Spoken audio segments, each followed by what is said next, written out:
उत्तराखंड में चुनावी माहौल बनाएंगे पीएम मोदी। 11 अक्टूबर को पिथौरागढ़ में करेंगे जनसभा। बीजेपी ने शुरू की तैयारी। देहरादून का रायपुर क्षेत्र बना डेंगू का हॉटस्पॉट। 500 से ज्यादा मिले डेंगू के मरीज। कोटद्वार में 2 की मौत। बद्रीनाथ केदारनाथ में हुई सीजन की पहली बर्फबारी। नजारा देखकर झूम उठे श्रद्धालु। निचले इलाकों में हो रही बारिश। देहरादून में थाने का पास मिला युवती का शव। सिर पर मिले चोट के निशान। पुलिस शव की शिनाख्त में जुटी। रुड़की में सिपाही ने देसी तमंचे से किया फायर। पुलिस ने दर्ज किया मुकदमा। एसएसपी ने दिए निलंबित करने के निर्देश।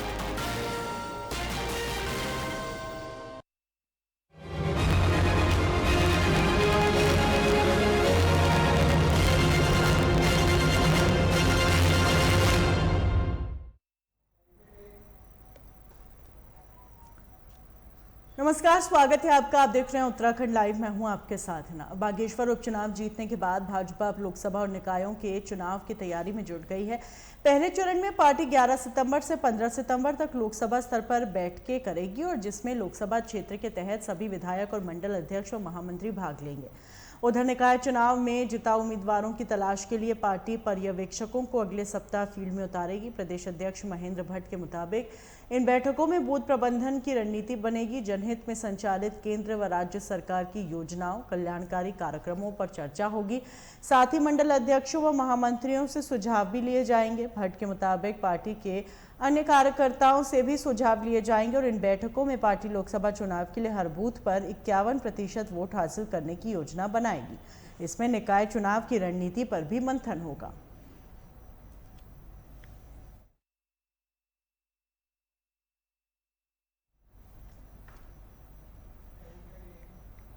अल्मोड़ा में पंडित गोविंद वल्लभ पंत की 136वीं जयंती धूमधाम से मनाई गई, जिसमें कोसी कटारमल पंडित गोविंद वल्लभ पंत पर्यावरण संस्थान के निदेशक डॉक्टर सुनील नोटियाल ने कहा, संस्थान के 3 प्रमुख उद्देश्य हैं। हिमालय के पर्यावरण व आर्थिक संरक्षण पर शोध करना, जैव विविधता का संरक्षण, हिमालयी क्षेत्र में जल संरक्षण की वृद्धि करना और पर्यटन विकास पर भी संस्थान काम कर रहा है। संस्थान किसानों की आय दोगुनी करने के लिए भी संस्थान शोध कर रहा है। लद्दाख से नेपाल, भूटान सहित अन्य देशों के साथ भी इस पर भागीदारी हो रही है। नीति आयोग ने भी संस्थान को विकास का मॉडल तैयार करने का दायित्व सौंपा है। संस्थान ने 2022 में 185 शोध पत्र अंतर्राष्ट्रीय स्तर पर प्रकाशित हो चुके हैं और मिशन 2040 तक संस्थान को हिमालयी प्रबंधन का लक्ष्य प्राप्त करना है। हमारा आज जो प्रोग्राम है, जो अभी हमारे जो व्याख्यान दे रहे हैं प्रोफेसर मोहम्मद लतीफ़ खान, उनका जो टॉपिक है कि जो हमारी कम्युनिटीज़ हैं, जो हमारे यहाँ पर हितधारक हैं, हमारे समाज हिमालय में, उनके ज्ञान को हम अपने मुख्य विज्ञान में कैसे जोड़ें ताकि हम अपने संरक्षण के उद्देश्यों को प्राप्त कर सकें। एक, दूसरा वनों का संवर्धन हो सके। 2, और तीसरा यहाँ के निवासियों की आजीविका की वृद्धि हो सके। तो एक सतत परिदृश्य में वो अपना लेक्चर दे रहे हैं और हमारा संस्थान भी इसी दिशा में कार्य कर रहा है, जैसे कि मैंने पहले बताया भी था। और आज की के परिदृश्य में, आज के बाद जो हमने कार्य करना शुरू किया है भी कुछ समय पहले, आप देख रहे हैं कि जलवायु में अभूतपूर्व परिवर्तन हो रहे हैं। इन परिवर्तनों के हिसाब से हमारे सोसाइटी, हमारे समाज के पास परंपरागत ज्ञान तो है, लेकिन वो ज्ञान इतना अभी कारगर नहीं हो रहा कि वो अपने आप को एकदम से ढाल सके। इसके लिए हम क्या कर रहे हैं कि क्लाइमेट स्मार्ट फ्रेमवर्क हिमालय के विभिन्न पारिस्थितिक तंत्र की जहाँ पर के समाज हैं उनके लिए डेवलप कर रहे हैं। ये इस तरह का पहला कार्यक्रम है पूरे भारत में। क्लाइमेट स्मार्ट फ्रेमवर्क अभी डेवलप हुए नहीं है। हमारे इंस्टीट्यूट ने ये कार्य शुरू किया है भारत सरकार के विज्ञान और प्रौद्योगिकी मंत्रालय के सहयोग से। एक, दूसरा, हमारा जो संस्थान आज कार्य कर रहा है अल्पाइन में, जो हमने बोला अल्पाइन इकोसिस्टम जो बुग्याल से, उसकी लॉन्ग टर्म मॉनिटरिंग और मैपिंग कर रहा है ताकि जो बुग्याल में जो बहुमूल्य औषधीय पादप है उसका संरक्षण, संवर्धन और आजीविका के लिए उसका लिंकेजेस कर सके। आज की डेट में एक सबसे समस्या क्या है कि भारत जैव विविधता का भंडार है, बहुत बड़ा। 36 में से 2 बायोडाइवर्सिटी हॉटस्पॉट हमारे पास है, लेकिन जो ग्लोबल जो हर्बल ट्रेड है उसमें केवल भारत का कंट्रीब्यूशन 4% है। तो हम चाहते हैं कि इसको हम अपने जो हमारे संसाधन हैं उसमें कैसे वृद्धि हो सके ताकि उनका नुकसान भी नहीं हो लेकिन हमारा अंशदान भी बढ़े। तीसरा हम लोग जो कार्य कर रहे हैं आज की डेट में, मैंने अभी बताया था, पूरे हिमालय में जो बायोडाइवर्सिटी की मॉनिटरिंग और मैपिंग, GIS टैगिंग कर रहे हैं पूरा हिमालय की बायोडाइवर्सिटी, उसका क्वान्टिफिकेशन कर रहे हैं। और दूसरा कार्य कर रहे हैं कि इस जो हमारे पूरे पारिस्थितिक तंत्र से जो सेवाएं मिल रही, इकोसिस्टम सर्विसेज बोलते हैं, उसका मूल्यांकन करना, कितना मूल्य है उसका, और उस मूल्य का आगे नीति निर्धारकों के पास देना कि ये इतना हिमालय दे रहा है, यहाँ की सोसाइटी को किस तरह से हम इसका रेसिप्रोकेट कर सकते हैं ताकि सोसाइटी को भी सरकार की तरफ से अच्छा फायदा मिले। और आखिरी में जो हम लोग जो कार्य कर रहे हैं अभी, जो मुझे बोलने की जरूरत है ही इसमें, कि सबसे महत्वपूर्ण सेंटर जो मैंने बताया निरंतर के अंतर्गत, वो डिटेल मैंने आपको बताया, भारत सरकार के हमारे जो मंत्रालय है, पर्यावरण वन और जलवायु परिवर्तन मंत्रालय, उन्होंने एक वर्टिकल बनाया है, उसमें सारे मिनिस्ट्री के मंत्रालय के विभिन्न संस्थाओं को रखा है और हमको रखा गया है national centre for sustainable coastal management के साथ। उन्होंने कोस्ट में बहुत बढ़िया काम किया। देखें कोस्ट में आज की डेट में जो हमारे तटीय क्षेत्र हैं वहाँ पर नुकसान बहुत कम हो गया है, काफ़ी डेवलप हो गया, अर्ली वार्निंग सिस्टम डेवलप कर दिया। तो हम हिमालय में उनके साथ मिलकर क्या काम कर सकते हैं, ऐसा तो नहीं कि जो उन्होंने वहाँ पर किया हम उसको एकदम कॉपी कर सकें, लेकिन अप्रोच को लेकर के यहाँ के हिसाब से उसमें मॉडिफिकेशन करके प्रॉपर कैसे यहाँ पर उसका इम्प्लीमेंटेशन कर सके ताकि यहाँ पर भी हम अर्ली वार्निंग सिस्टम डेवलप करने की दिशा में कार्य कर सकें।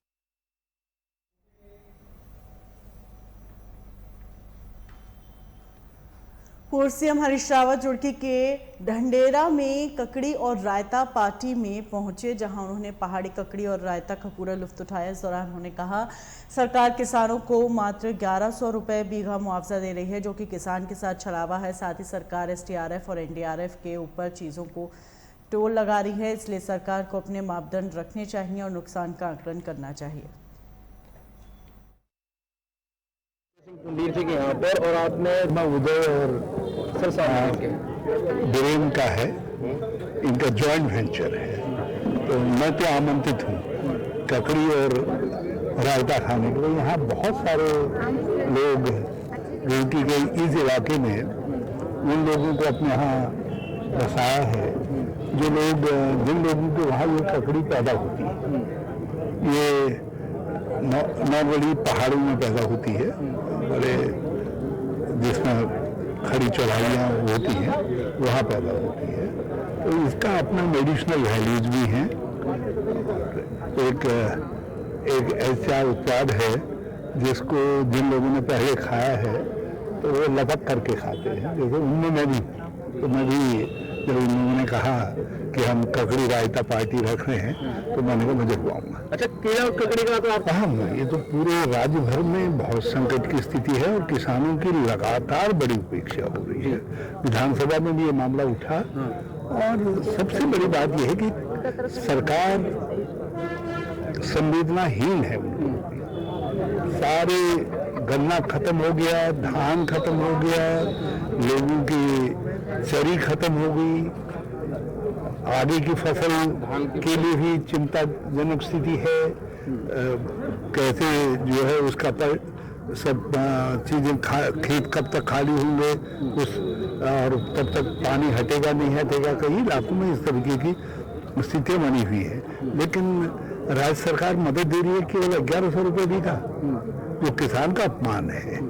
और कल मुझे बहुत आश्चर्य हुआ कि सरकार को स्थिति की गंभीरता का ज्ञान ही नहीं है। SDRF और NDRF के बाद उसके ऊपर चीज़ों को टाल करके टाला जा रहा मामले को, जबकि हकीकत ये है कि सरकार को अपने नॉर्म रखने चाहिए और पता करना चाहिए नुकसान कितना हुआ। 2014 में इन्हीं किसानों को 8000 रुपया बीघे के हिसाब से मदद, और इस बार जो है लगभग 9 साल बाद उन किसानों के को 1100 रुपये बीघे के हिसाब से मदद दे रहे हैं, अब जबकि महंगाई इतनी बढ़ गई। अच्छा, विधानसभा सत्र में किसानों का सभी विधायकों ने अपना अपना कर्तव्य पूरा किया है। और भ्रष्टाचारी को लेकर क्या कहेंगे? प्रदेश सरकार पर भ्रष्टाचारी को रोक लग रहा है। भ्रष्टाचार तो इस गवर्नमेंट का शिष्टाचार हो गया है, पहचान हो गई है। और ये भी एक भ्रष्टाचारी है। कुछ लोग तो ऐसे हैं जिनको सरकार ने खनन के पत्ते दे रखे हैं। अच्छा, 2024 के चुनाव को लेकर आपका क्या निर्णय है? 2024 पार्टी निर्णय करेगी। चुनाव देखो कब होते, अब तो वन नेशन वन इलेक्शन की बात हो रही है, कब चुनाव होते हैं, लेकिन पार्टी जो तय कांग्रेस हाईकमान आपको टिकट दे रही है, हरक सिंह रावत को टिकट दे रही है? आप किसको दे रहे हैं? जिसको आप दे देंगे उसको। का सवाल है, 2024 नजदीक आने वाला है। मैं तो लगातार रहा, मैं तो कमर कमर तक लोगों के खेतों में खड़ा रहा, लोगों के साथ खड़ा रहा, और मैंने इस इशू को एक राष्ट्रीय इशू के रूप में खड़ा किया जो मैं कर सकता था विपक्ष के तौर पर जो है। अच्छा, बागेश्वर उपचुनाव हमने अपना कर्तव्य पूरा किया। बागेश्वर में कांग्रेस की नैतिक जीत है। ये सरकार धन बल और सत्ता बल के बावजूद जो है बड़ी मुश्किल से अपनी सीट निकाल पाई है। बागेश्वर की जनता ने परिवर्तन के लिए वोट दिया है, और यदि बागेश्वर का चुनाव कोई इंडिकेटर है तो इसका अर्थ है कि उत्तराखंड की जनता ने अब परिवर्तन का मानस बना लिया। आप ये नहीं मानते कि जो नेता दल बदल करते हैं उसका सबब? अब ये देखिए, एक तो सैद्धांतिक दल बदल है, क्योंकि और एक है धन के लिए दल बदल करना। जो लोग धन के लिए दल बदल करते हैं, जैसे 2016 में भाजपा ने 25 करोड़ रुपए दे करके दल बदल करवाया, वो धन के लिए दल बदल था, पद के लिए दल बदल था। और राज्य सरकार करते हैं तो वो उसकी जनता अपने तरीके से मीमांसा करती है। आप इकबाल पर गन्ना चीनी मिल के बाहर बैठे हुए धरने पर, लेकिन देते नहीं है।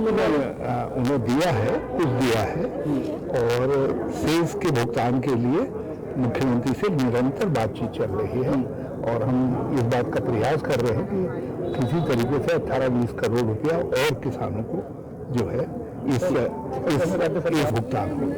जैसे राज्य सरकार अतिक्रमण आज ही मैं करके आया, उठाया हमने। जो देश पूरे राज्य भर में अतिक्रमण के नाम पर जो चिन्हीकरण का आतंक है, वो आतंक बहुत चिंताजनक है। वो बहुत डरे हुए हैं, सहमे हुए हैं। गरीब लोगों की आजीविका पर आप चोट कर रहे हैं। कोई वैकल्पिक उनको रिलीफ दिए बिना आप उनको हटा देना चाहते हैं अपनी जगह से, बुलडोजर से तोड़ देना चाहते हैं उनके घरों को, उनकी बात सुन नहीं रहे।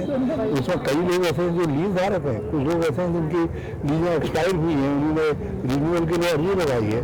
कोई लोग ऐसे हैं जो ग्राम समाज की जमीन में ग्राम सभा ने और वन पंचायत में बसाने का काम किया है। कोई लोग ऐसे हैं जिनको जिला पंचायत और नगर पंचायत में उनसे टैक्स ले रहे हैं। तो ये बहुत सारी बातें हैं। Thank you sir.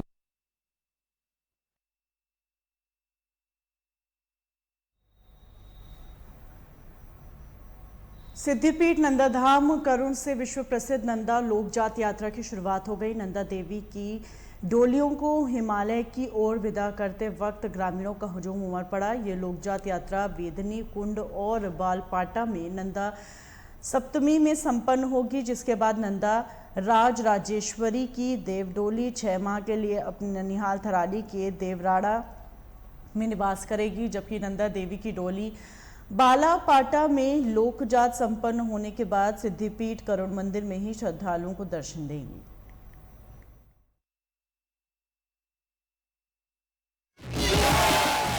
ये हर वर्ष होने वाली नंदा लोकजात, जो हमारी एक कुल देवी यहाँ पे नंदा देवी राजेश्वरी की स्वयंभू सिद्धिपीठ करुण में आप यहीं पे दिखाई दे रही है, जिसमें काफी श्रद्धालुओं की 3 दिवसीय मेले के दौरान काफी मतलब श्रद्धालु लोग काफी हमारे ध्यान है अपनी यहाँ पे जो मां नंदा की जो आज विदाई कैलाश के लिए होनी है, इसमें 3 दिन से लगातार ही मतलब कुछ लोग 3 दिन तक लगातार ही लगे हुए हैं, क्योंकि ये करुणमय रस में ये देवी आज जिस प्रकार से हम अपनी लड़कियां बहनें जो ससुराल के लिए जाती हैं, तो वहाँ पे करुण रस के रूप में अपनी लड़कियों को हम विदाई करते हैं। उसी रूप में आज मां नंदा को कैलाश के लिए हमारी जितनी भी ध्यानें आ रखी हैं, ये अपने घर से नए अनाज से बने हुए, जैसे इसमें काखड़ी होता है, मुंगरी खाजा या कोणी का खाजा जो पहले से चलता है, तो उसको चढ़ा करके माँ से ये माँ तू कैलाश जा रही है ससुराल के लिए विदाई करते हुए, और करुण रस रोते हुए भी कई लोग अभी आप देखेंगे थोड़ी देर 4 बजे हमारी यहाँ से नंदा देवी की दोनों डोलियाँ प्रस्थान करेगी, तो उसमें एक करुण रस का यहाँ पे बहुत रहस्यमय दिखाई देगा, जहाँ पे सभी के आंखों में आंसू रहेगा।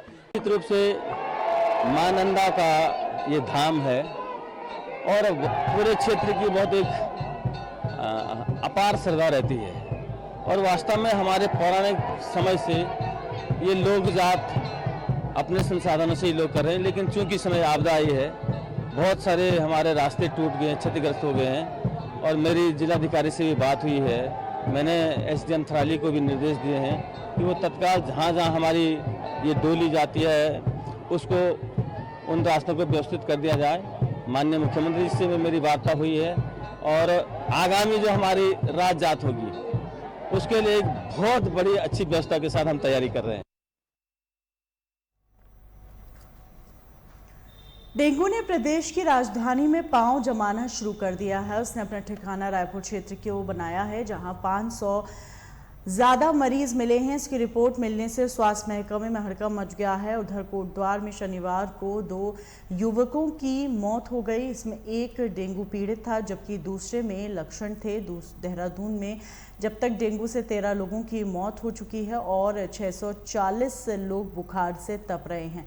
हर घर में बुखार का मरीज मिल रहा है। इसके बाद भी जो सक्रियता नगर निगम और स्वास्थ्य विभाग को देखनी चाहिए वो संजीदगी नहीं नजर आ रही। नियमित रूप से फॉगिंग और दवा छिड़काव के साथ जांच नहीं हो पा रही। शनिवार को 29 नए मरीज मिले जिन्हें अलग अलग अस्पतालों में भर्ती कराया गया।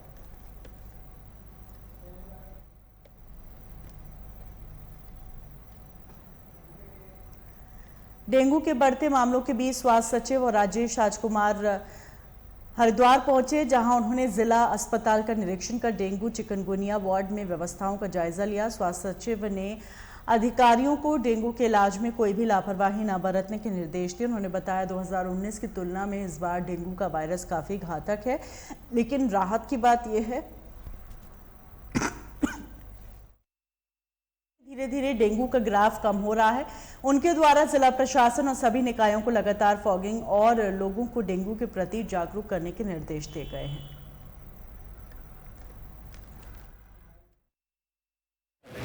तो केसेस में कमी आई है। ओवरऑल अगर हम स्टेट की बात करें तो 4-5 दिन पहले 80+ केसेस थे और पिछले 2-3 दिन से 50 आदि केसेस आ रहे हैं। कल तो लगभग 39 केसेस थे।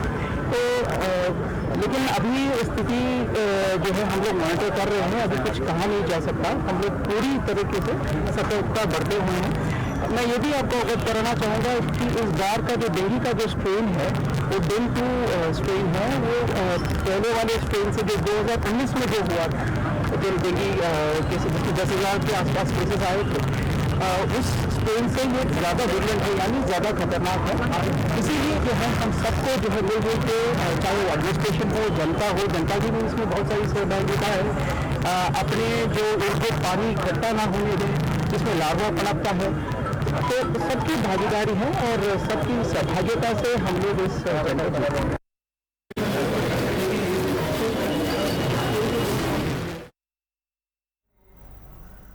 पहाड़ों के दुर्गम रास्तों तक पहुंचने के लिए फायर सर्विस के जवानों को ज़्यादा मशक्कत नहीं करनी होगी। पुलिस विभाग जल्द ही फायर सर्विस के लिए 2 ऑल टेरेन व्हीकल वाहन खरीदने जा रहा है। ये वाहन खाई में उतरने, नदी नाले सब जगह चलने में सक्षम होंगे। फिलहाल इन वाहनों की खरीद केदारनाथ धाम और गंगोत्री धाम क्षेत्र के लिए होगी। यदि यहाँ पर ये सफल रहे तो पूरे प्रदेश के पहाड़ी स्थानों के लिए इनकी खरीद की जाएगी। बता दें, फायर सर्विस आग लगने पर ही नहीं बल्कि किसी हादसे की सूचना पर भी सबसे पहले पहुंचने वाली सेवा होती है। यही कारण है इसे फर्स्ट रिस्पॉन्डर भी कहा जाता है। अभी तक फायर सर्विस के वापस वाहनों का ऐसा कोई अत्याधुनिक बेड़ा नहीं है जिससे कि दुर्गम स्थानों पर कम जोखिम के साथ आसानी से पहुंचा जा सके। बता दें, पिछले दिनों राष्ट्रीय आपदा प्रबंधन प्राधिकरण ने भी पहाड़ी स्थानों के लिए एटीवी की ही सिफारिश की थी और इसके साथ ही भारत सरकार ने भी सभी पहाड़ी राज्यों को इस तरह के वाहन खरीदने को कहा है ताकि संकरे रास्तों पर आसानी और तेजी से पहुंचकर लोगों की जान बचाई जा सके। इन वाहनों पर आग बुझाने के लिए पानी ले जाने की सुविधा भी रहेगी, यानी ये वाहन रेस्क्यू के लिए जवानों को ले जाने के साथ साथ आग बुझाने का भी काम करेंगे।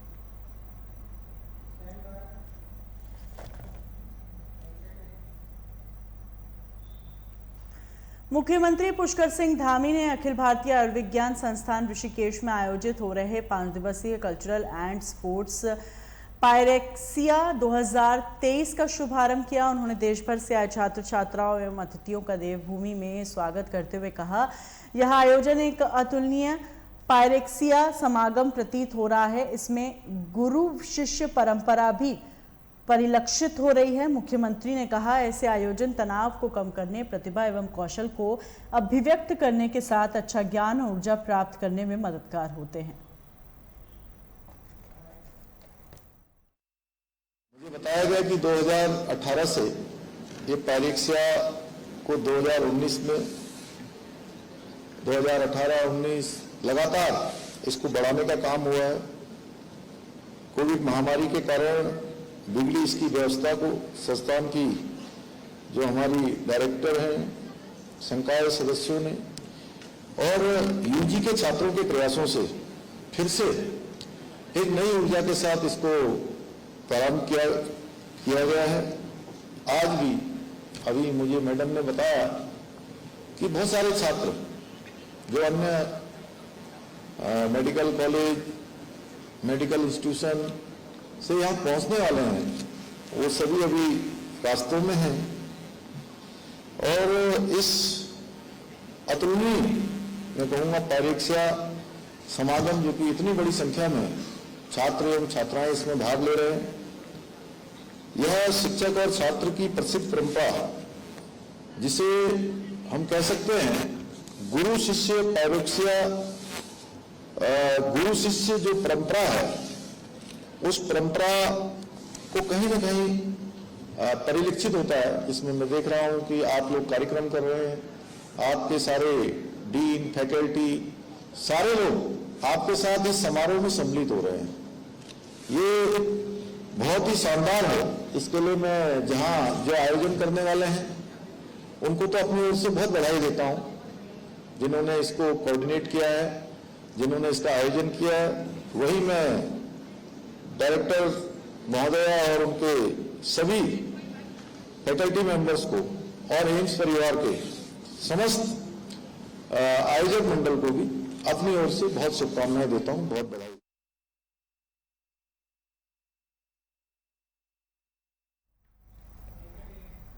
इन्हीं खबरों के साथ बुलेटिन में फिलहाल इतना ही। दीजिए इजाजत।